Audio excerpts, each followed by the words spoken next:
Ondel Sorkarangka Wanji Bosuni Bereno Shikrang Tei Tenggerang Pogrubai Kerang Hastini Bo Koroksha Minister Eba Montri Shopani Adong Tomani Montri Shopani Adong Tongpru Eba Montri Tongpru Kebanguno Lukuruni Mugi Shamong Kailangka Awani Bugino Tabugo Bono Muito Kaileko Tinini Shalmaringka Kezam Tuitangzak Montri Ondel Sorkani Phil Arjidok Hase Mashal Binate Mashal Palajaka Protoposhir Jati Samanbai Samitini Luajumbai Bubagrakor Agulin Belal Martoma Ambedkar Bobono তফসিলি সমন্বয় সমিতি দিচ্ছরাক comrade Anil সরকারের ৮৬তম জন্মদিবস পালন করুন। আমরা ত্রিপুরা তফসিলি জাতি সমন্বয় সমিতি ২০১৬ সাল থেকে অর্থাৎ আমাদের তফসিলি আন্দোলনের অন্যতম পুরোধা আমাদের রাজ্যের, শুধু তফসিলি না, এই রাজ্যে সাংস্কৃতিক আন্দোলন, শিক্ষার আন্দোলন, শ্রমজীবী মানুষের যে লড়াই, জাতীয় ঐক্যের লড়াই, তার পুরোধা অনিল সরকারের মৃত্যুর পর বছর থেকেই আমরা প্রতি বছর এই দিনটাকে পালন করি, তার প্রতি শ্রদ্ধা জানানো এবং তার যে দিশা, তার যে আদর্শ, এটাকে আমরা এগিয়ে নিয়ে যাওয়ার জন্য শপথ নিই। আমরা আজকে আমাদের রাজ্যের সর্বত্রই আমরা এই জন্মদিন ওনার এটা পালন করার কর্মসূচি নিয়েছি। কেন্দ্রীয়ভাবে আম্বেদকর ভবনে আমরা পালন করছি। প্রয়াত অনিল সরকার আমাদের রাজ্যে আমাদের যে তফসিলি অংশের মানুষ, বিশেষ করে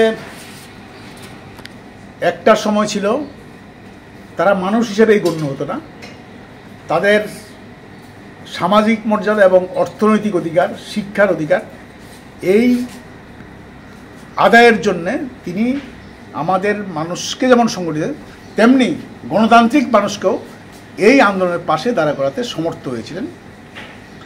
এবং আমরা দেখেছি উনি পরবর্তী সময়ে বামফ্রন্ট সরকারের মন্ত্রী হিসাবেও আমাদের রাজ্যে রবীন্দ্রনাথ, নজরুল, সুকান্ত এগুলি মানুষের ঘরে ঘরে নিয়ে যাওয়া, আমাদের লোকশিল্পী তাদেরকে আলোতে নিয়ে আসা, তাদের মর্যাদা দেওয়া, সর্বোপরি আমাদের রাজ্যের যুব আন্দোলন, ছাত্র আন্দোলন, সাংস্কৃতিক আন্দোলন এটাকে তেজি করার ক্ষেত্রে গুরুত্বপূর্ণ ভূমিকা নিয়েছিলেন। আজকে আমাদের রাজ্যের সাংস্কৃতিক যে উন্নয়ন, এটাকে ওনাকে বাদ দিয়ে আমরা চিন্তা করতেই পারি না। এবং শুধু তা না, আজকের দিনে আমরা আমাদের দেশে এবং আমাদের রাজ্যে আধা ফেসিস্ট সরকার চালাচ্ছে, তাতে আমাদের তফসিলি অংশের মানুষও সমস্ত অংশের মানুষের অধিকার আজকে হরণ করে দিচ্ছে এই সরকার। এবং আস্তে আস্তে করে অতীতের যে নিষ্পেষণ দলিত অংশের মানুষের, এটাকে আবার ফিরিয়ে আনার চেষ্টা বিজেপি দল আমাদের রাজ্যেও করছে, দেশেও করছে।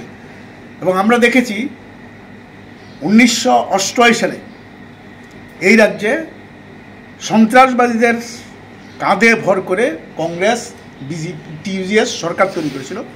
সেই সময় অনিল সরকার যে ভূমিকা নিয়েছিলেন জাতি উপজাতির ঐক্যের প্রশ্নে এবং এই জোট সরকারকে পরাজিত করার জন্যে, আবার মানুষের একটা সরকার প্রতিষ্ঠিত করার জন্যে চেষ্টা করেছেন, এটা আমরা আজকে অবশ্যই স্মরণ করব। কারণ সেই সময় একটা ভিন্ন পরিস্থিতিতে কংগ্রেস, টিউজিএস সরকার তৈরি করেছিলেন, তারাও আমাদের সংবিধানকে লঙ্ঘন করে নির্বাচিত সংস্থাগুলিকে ভেঙে দিয়ে এই রাজ্যে একটা আধা ফেসিস্ট সরকার চালানোর চেষ্টা করেছিলেন। আজকের দিনেও আমরা দেখছি 18 সালের পর থেকে নির্বাচন বলে কিছু হয় না, মানুষের কোনো গণতন্ত্রের অধিকার নাই। এই অধিকার পুনঃপ্রতিষ্ঠার জন্য আমরা যে সংগ্রাম করছি, এটাকে নিশ্চয়ই আমরা অনিল সরকার থেকে অনুপ্রাণিত হই। এবং শুধু তা না, আমাদের দেশে যে সংবিধান ডক্টর বি.আর. আম্বেদকর তৈরি করেছিলেন মূলত তার নেতৃত্বে, এবং তার মধ্যে দলিত অংশের মানুষ যারা যুগ যুগ ধরে বঞ্চিত হয়েছে, নারী যারা যুগ যুগ ধরে বঞ্চিত, তাদের অধিকার প্রতিষ্ঠার জন্য কিছু সুনির্দিষ্ট ব্যবস্থা তিনি নিয়েছিলেন।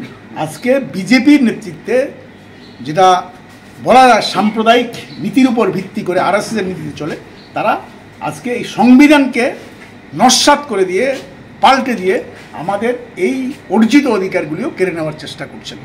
আমরা আজকের দিনে তাকে যেমন শ্রদ্ধা করব, তার স্মৃতির প্রতি শ্রদ্ধা করব, তেমনি তার যে লক্ষ্য ছিল একটা শোষণহীন সমাজ তৈরি করা, একটা জাত সম্প্রদায় এগুলির কোনো ভেদাভেদ নেই এরকম একটা সমাজ তৈরি করা, সেই সংগ্রামে আমরা আরও বেশি জোরদার করার শপথ নেব।